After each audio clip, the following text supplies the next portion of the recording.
సంవత్సరాలుగా ఇలాంటి మన పురాతన కట్టడాలు ఇలాంటి దుస్థితిని ఎదుర్కొంటున్నా చూస్తూ కూడా పట్టించుకోకుండా నిద్రపోతున్న ప్రతి ఒక్కరు ఇక మేల్కోవాలి. ఇక ఇప్పటికే చాలా ఆలస్యమైంది. అందరూ ఇక మీ నడుం బిగించండి. ప్రతి రాష్ట్రంలో, ప్రతి జిల్లాలో, ప్రతి గ్రామంలో ఇలా మన పురాతన కట్టడాలు ఏవైనా ఇలాంటి దుస్థితిలో మీకు కనిపిస్తే ఇక వెంటనే వెళ్లి శుభ్రం చేయండి. అవి మళ్లీ తిరిగి తమ పూర్వ వైభవం పొందేలా చేయండి. ఈ జనరేషన్ లో అందరూ నూతనంగా నిర్మించిన ఆలయాలకు మాత్రమే వెళ్లడానికి ఎక్కువ ఆసక్తి చూపుతున్నారు. ఇలాంటి మన పురాతన కట్టడాలను అందరూ గాలికి వదిలేస్తున్నారు. ఇంకా కొత్త ఆలయాలను నిర్మించుకుంటూ వెళ్తున్నారు. నీ శరీరంలో అవయవాలన్నీ పాడైపోతున్నప్పుడు బయటికి కనపడుతున్న నీ శరీరాన్ని నువ్వు ఎంత అలంకరిస్తే ఏం లాభం? ఒకసారి మీ కళ్ళను పెద్దవిగా చేసి ఈ నిర్మాణాన్ని చూడండి. మళ్ళీ ఇలాంటి అద్భుతమైన కట్టడాలు నిర్మించడం మన వల్ల సాధ్యపడుతుందా అని కాసేపు ఆలోచించండి. మన సనాతన ధర్మం ఎంతో గొప్పదని చెప్పుకోవడానికి ఉన్న ఏకైక సాక్ష్యాలు ఇవి. అలాంటిది ఇవి ఇప్పుడు మన నిర్లక్ష్యం వల్ల ఇంకొన్ని సంవత్సరాల్లో ఇంకా దాడులకు గురై దారుణమైన స్థితికి వచ్చి శిథిలమైపోవడానికి సిద్ధంగా ఉన్నాయి. ఇలాంటి పురాతన కట్టడాలు మీ గ్రామాల్లో ఉండడం మీ అదృష్టం. కానీ మీ దౌర్భాగ్యం ఏంటంటే వాటిని ఇలా చెత్త వేసే చెత్త బుట్టలా మార్చేసుకోవడం. మన సంస్కృతికి, సాంప్రదాయాలకు మూల స్తంభాలైన ఇలాంటి పురాతన కట్టడాలను మనం శుభ్రం చేయకపోతే, మనం రక్షించుకోకపోతే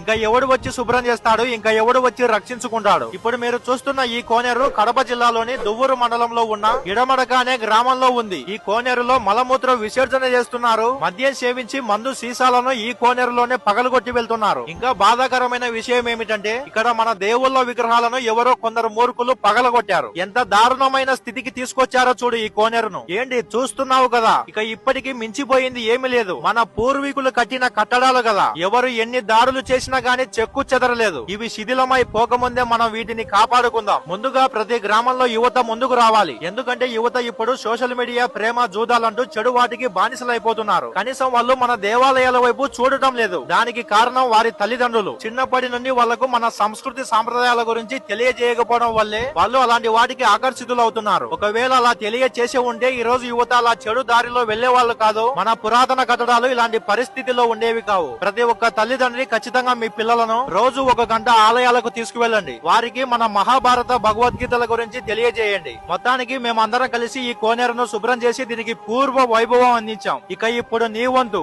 వెళ్లి శుభ్రం చేయి. ఈ కోనేరును శుభ్రం చేయడానికి వచ్చిన ప్రతి ఒక్కరికి భోజనాలు, నీళ్లు అందించిన ఇడమడక గ్రామస్తులకు మరియు ఎంతో దూరం నుండి ప్రయాణం చేసి మరి వచ్చి ఈ కోనేరును శుభ్రం చేసిన ప్రతి ఒక్కరికి హృదయపూర్వక ధన్యవాదాలు. జై శ్రీరామ్. భారత్ మాతాకి జై.